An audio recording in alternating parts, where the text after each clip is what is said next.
really horror, but sometimes they just, kind of dark for these summer nights to make you feel cooler. Yeah. Tonight we're gonna be reading something from Edgar Allan Poe. It is called The Black Cat.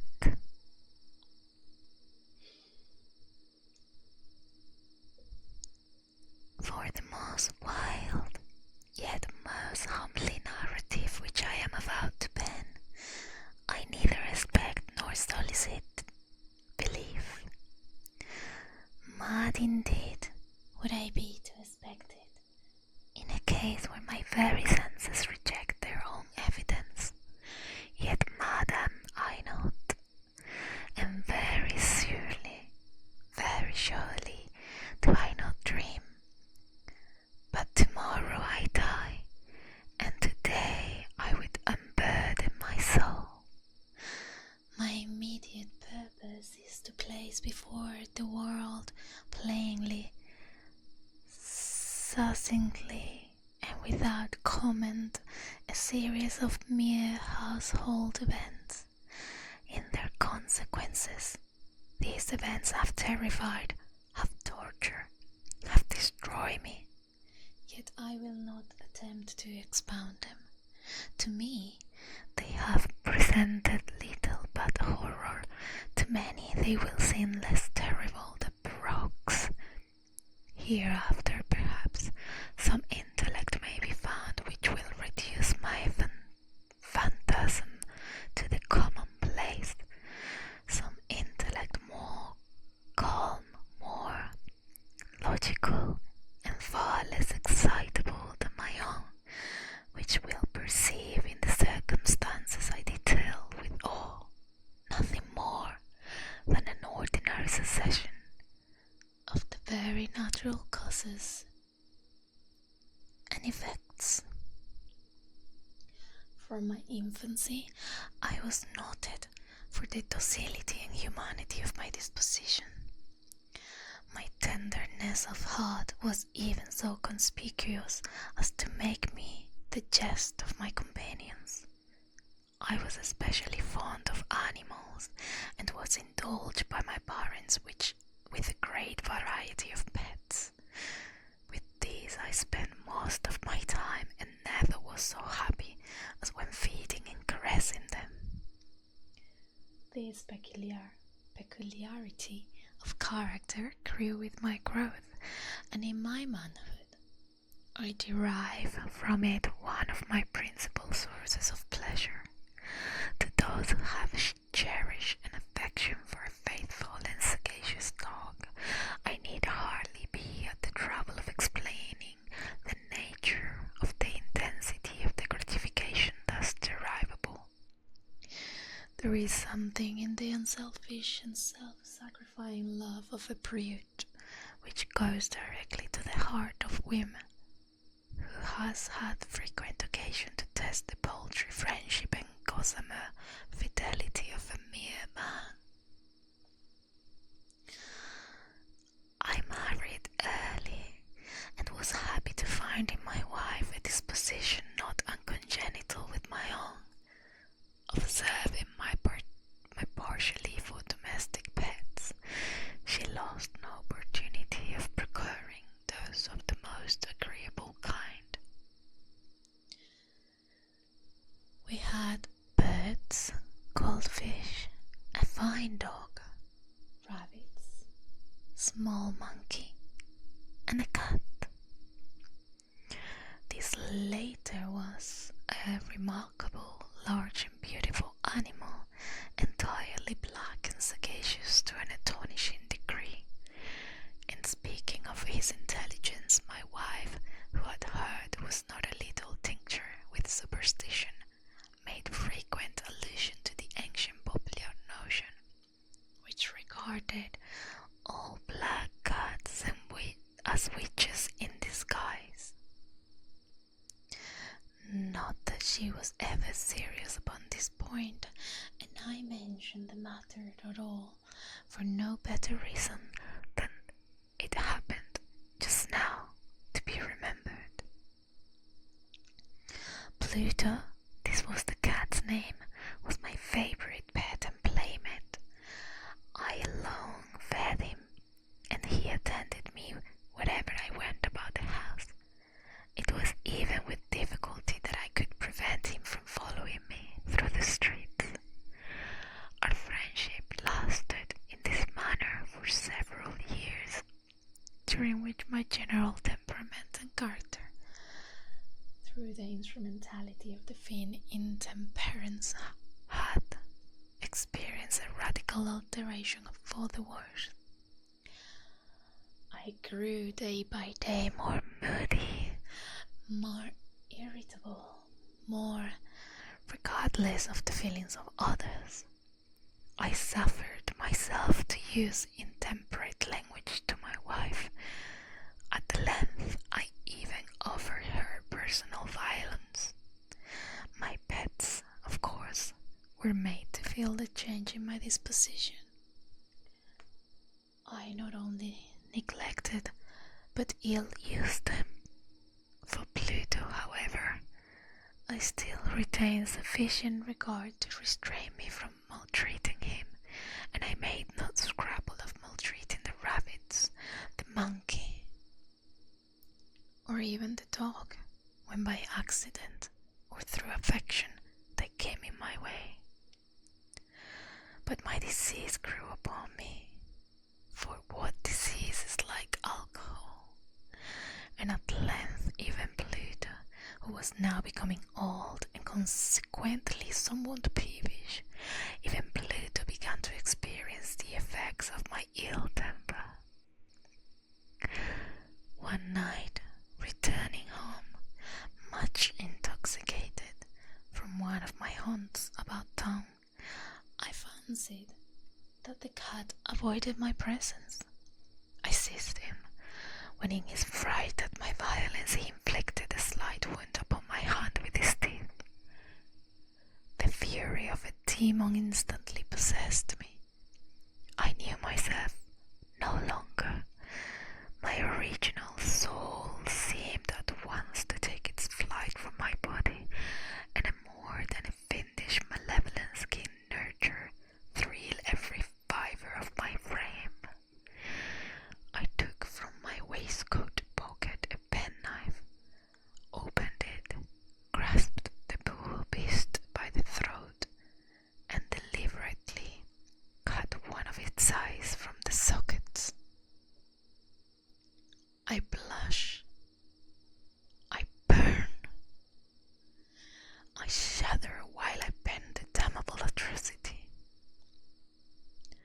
When reason returned with the morning, when I had slept off the fumes of the night's debauch, I experienced a sentimental half of horror, half remorse for the crime of which I had been guilty, but it was at best a feeble and equivocal feeling, and the soul remained untouched.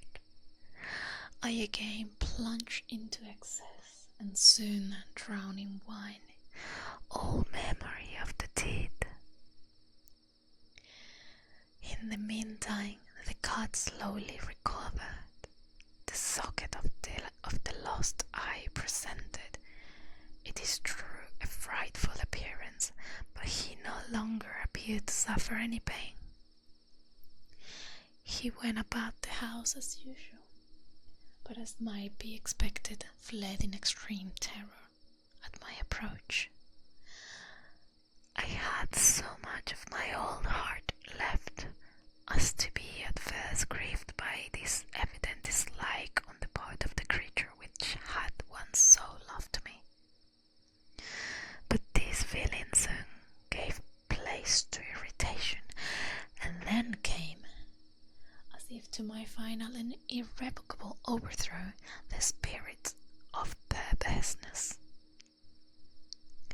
Of this spirit philosophy takes no account, yet I am not more sure that my soul lives than I am that perverse perverseness in one of the primitive impulses of the human heart, one of the indivisible primary faculties of sentiments which give direction to the character of man.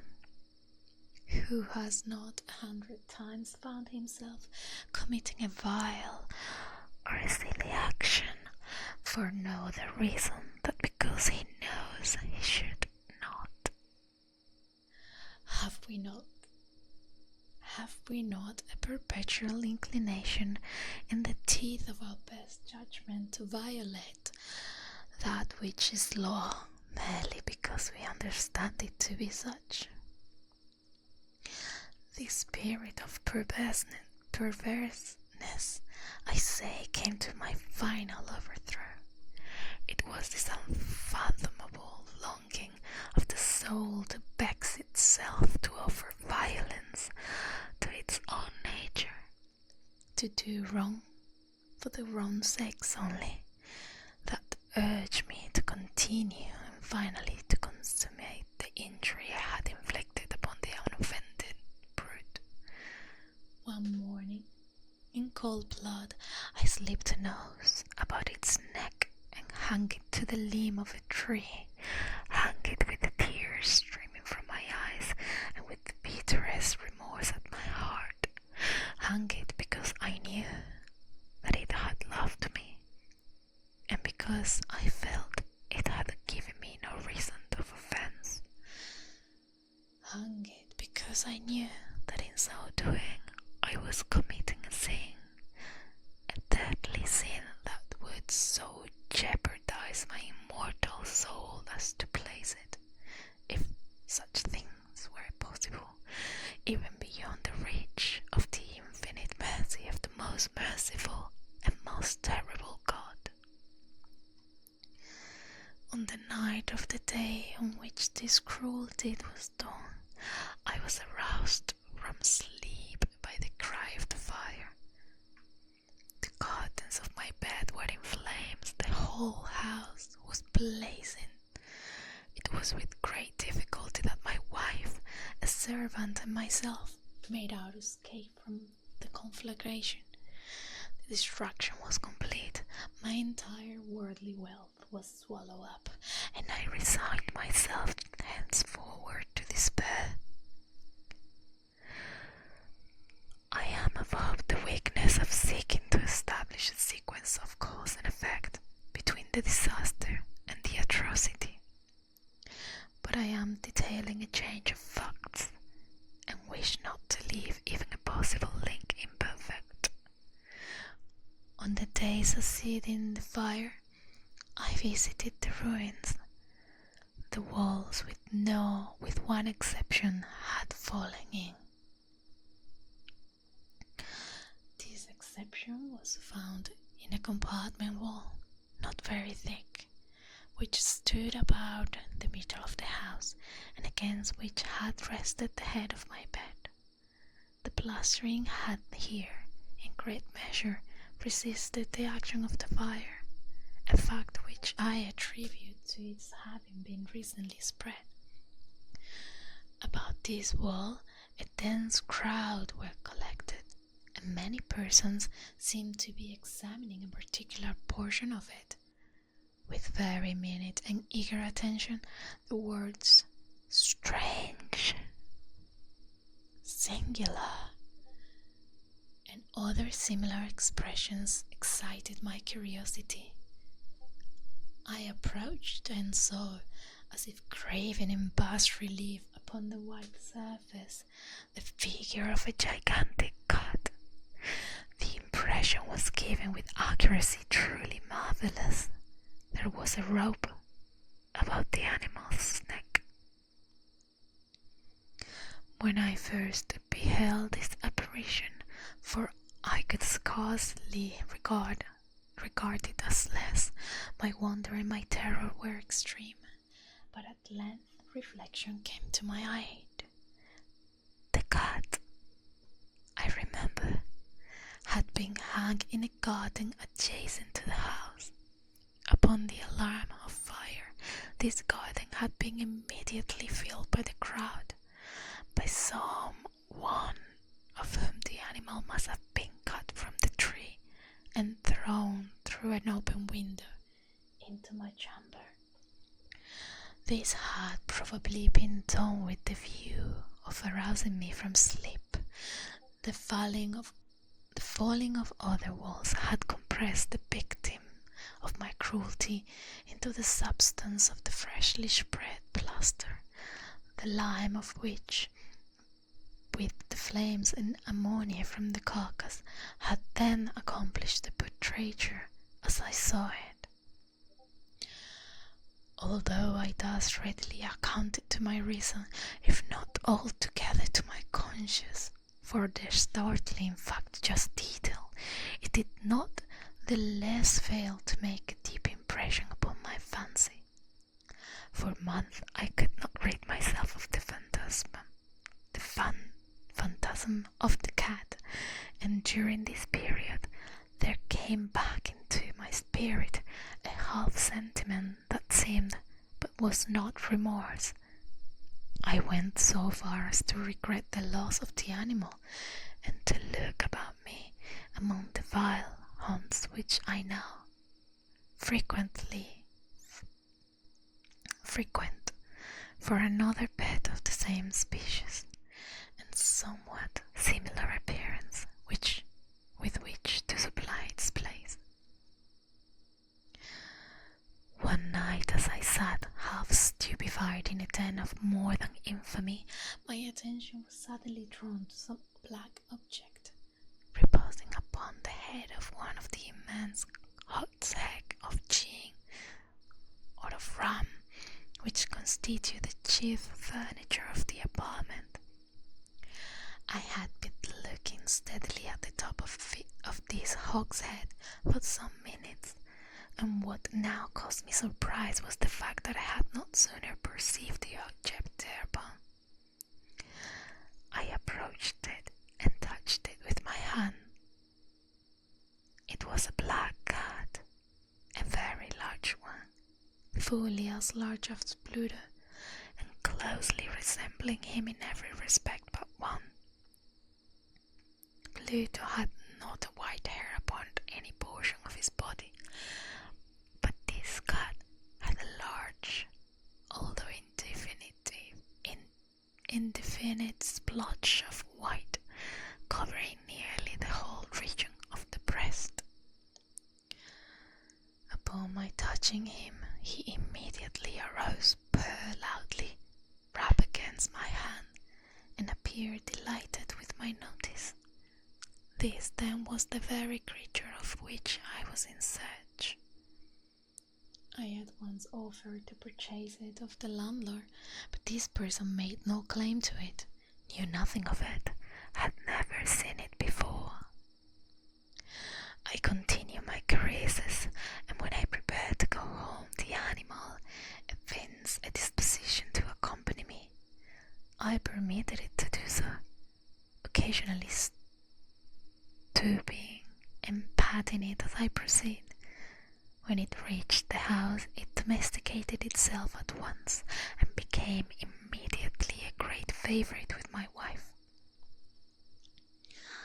For my own part, I soon found a dislike to its arising within me.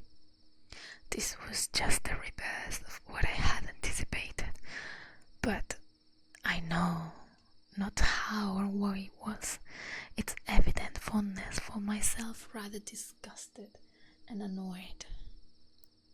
By slow degrees, this feeling of disgust and annoyance rose into the bitterness of hatred. I avoided the creature, a certain sense of shame, and the remembrance of my former deed of cruelty prevented me from physically abusing it.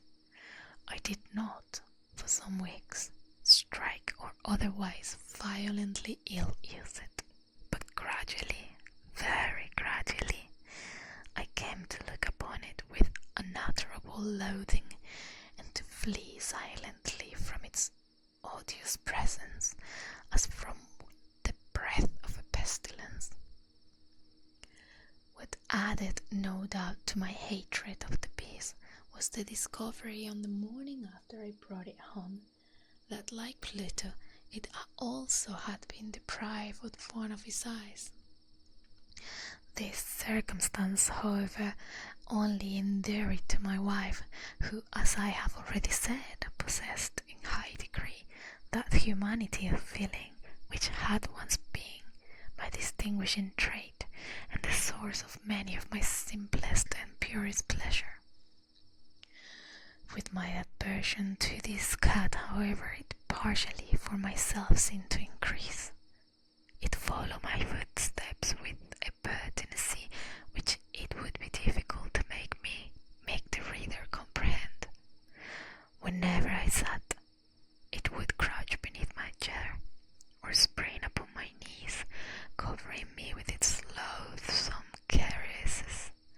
If I arose to walk, it would get between my feet, and thus nearly throw me down, or fastening its long and sharp claws in my dress, clamber in this manner to my breast. At such times, although I longed to destroy it with a blow, I was yet withheld from so doing, partly by a memory of my former crime, but chiefly, let me confess it at once, by absolute dread of the beast. This dread was not exactly a dread of physical evil, and yet I should be at a loss how otherwise to define it. I am almost ashamed to my own, yes, even in this felon's cell, I am almost ashamed to my own that the terror and horror which the animal inspired me had been heightened by one of the merest chimeras it would be possible to conceive. My wife had called my attention more than once to the character of the mark of white hair of which I may have spoken, and which constitute the sole visible difference between the strange beast and the one I had destroyed. The reader will remember that this mark, although large, had been originally very indefinite, but by slow decrease nearly imperceptible, and which for a long time my reason struggled to reject as fanciful, it had at length assumed a rigorous distinctness of outline. It was now the representation of an object that I shuddered to name, and for this, above all, I loathed and dreaded, and would have rid myself of the monster had I dared. It was now, I say, the image of a hideous, of the gallows. Oh, mournful and terrible engine of horrors and crime, of agony and death. And now was I indeed wretched beyond the wretchedness of mere humanity, and a brute beast whose fellow I had contemptuously destroyed, a brute beast to work out for me a man fashioned in the image of a high god, so much of insufferable woe. Alas, neither by day nor by night knew I the blessing of rest any more. During the former, the creature left me no moment alone, and in the latter I started hourly from dreaming of unutterable fear to find the hot breath of the thing upon my face, and its vast weight incumbent eternally upon my heart. Beneath the pressure of torments such as these, the feeble remnant of the god within me succumbed. Evil thoughts became my sole intimates, the darkest and most evil of thoughts. The moodiness of my usual temper increased to hatred of all things and all mankind, while from the sudden, frequent and ungovernable outbursts of a fury to which I now blindly abandoned myself, my uncomplaining wife, alas, was the most usual and the most patient of sufferers. One day she accompanied me upon some household errands into the cellar of the old building which our poverty compelled us to inhabit.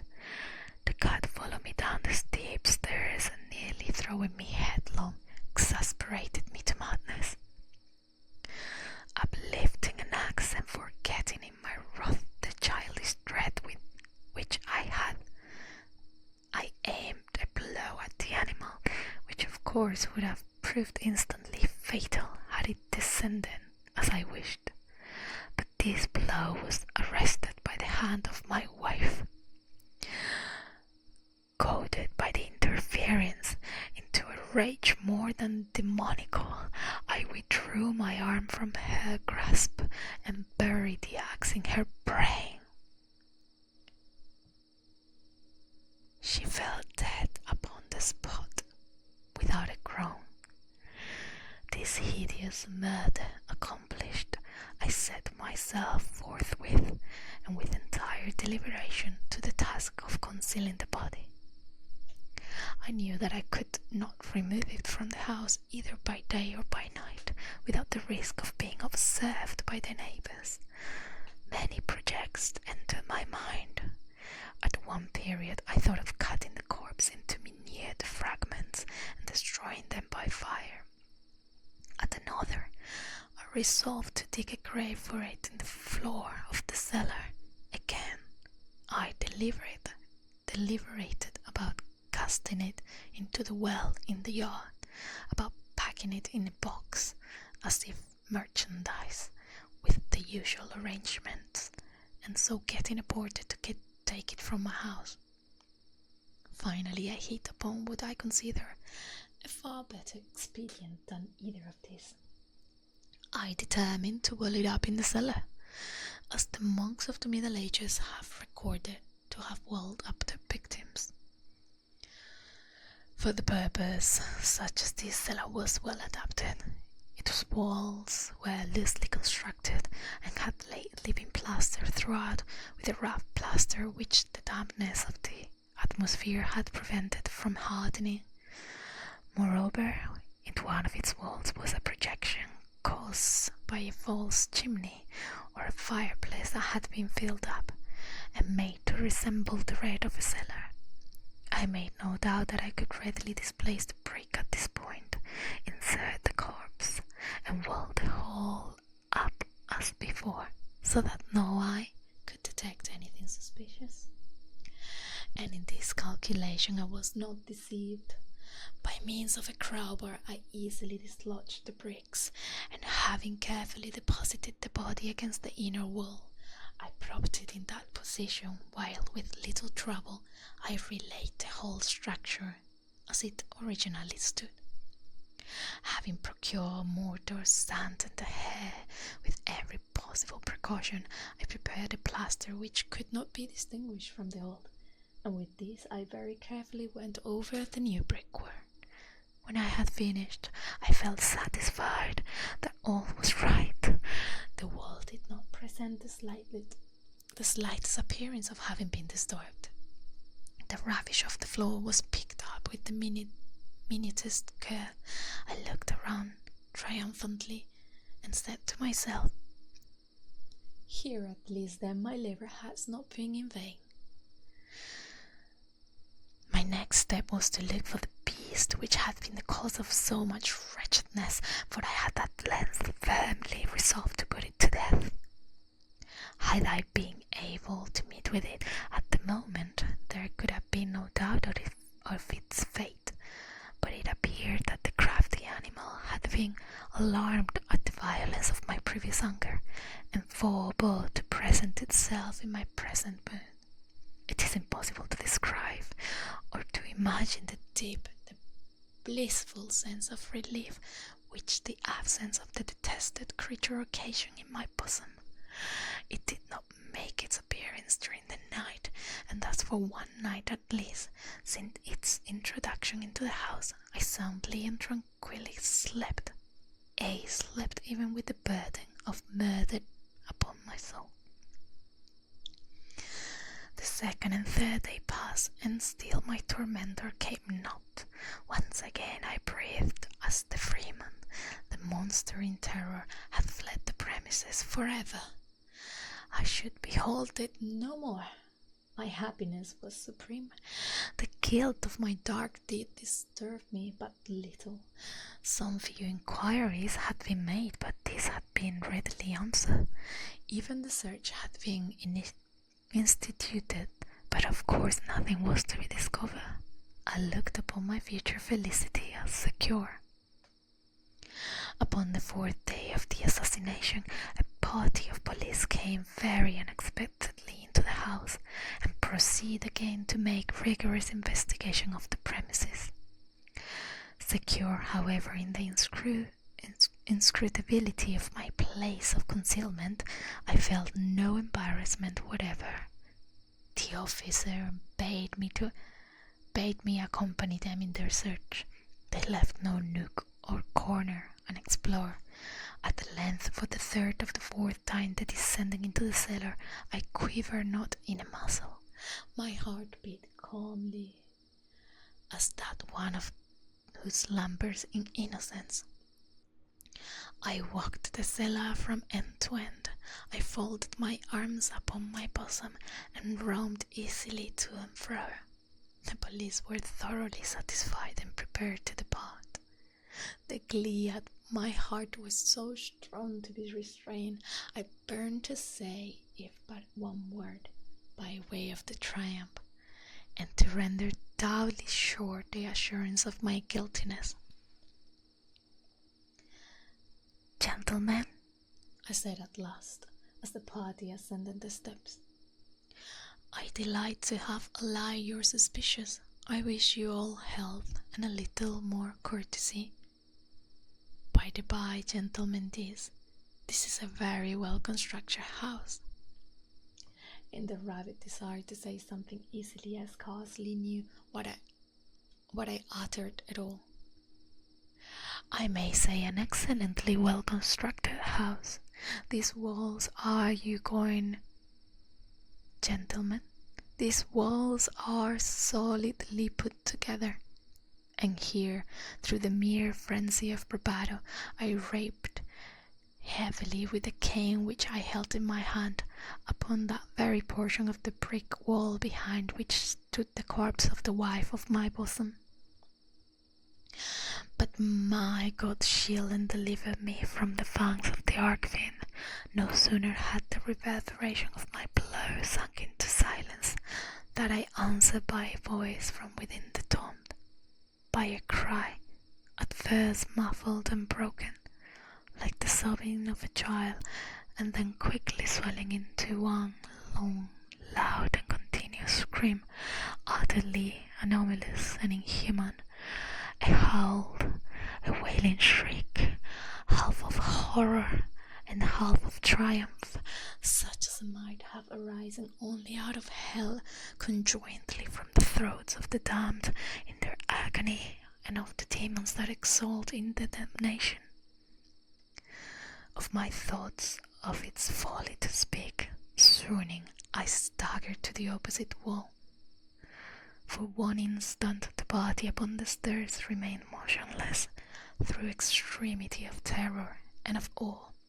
In the next, a dozen stout arms were toiling at the wall. It fell bodily, the corpse already greatly decayed, and dozens stout and clotted with gore stood erect before the eyes of the spectators. Upon its head, with red extended mouth and solitary eye of fire, sat the hideous beast whose craft has seduced me into murder, and whose informing voice had consigned me to the hangman. I had walled the monster up within the